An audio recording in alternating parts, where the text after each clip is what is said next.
Quel est le rapport aux objets? Alors, l'objet, il faut l'entendre, nous on l'entend de manière psychologique, voire psychanalytique, ceux qui sont de ce courant de pensée-là. Les objets, quel est le rapport qu'on a aux objets? Là, c'est une grande question qui est psychique. On peut dire qu'il y a plusieurs catégories d'objets. Psychologiquement, il y a l'objet oral, l'oralité, c'est-à-dire tout ce qui passe par la bouche. Bon, là, je reviens des catégories psychiques. Hein. L'objet oral, donc on voit que certaines addictions ont un rapport avec l'objet oral, comme manger, boire.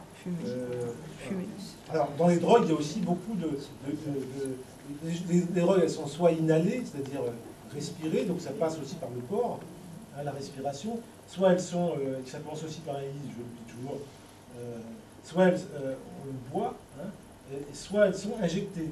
Les drogues, les toxicomanies les plus pernicieuses, les plus difficiles, dont s'occupent nos collègues de la NPTA avec le coup de talent de la vie.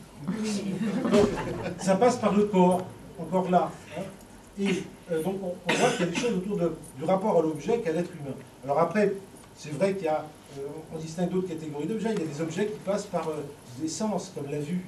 C'est tout ce qui est visuel. Tout ce qui est du côté de la vue, du regard.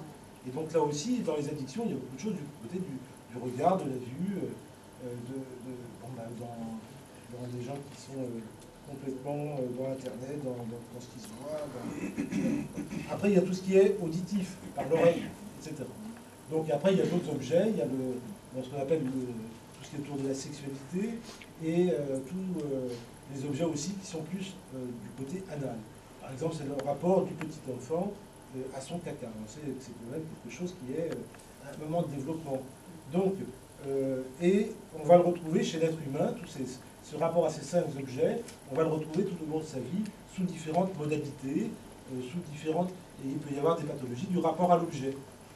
Mais l'objet, ce n'est pas un terme péjoratif, c'est un terme qui décrit quelque chose.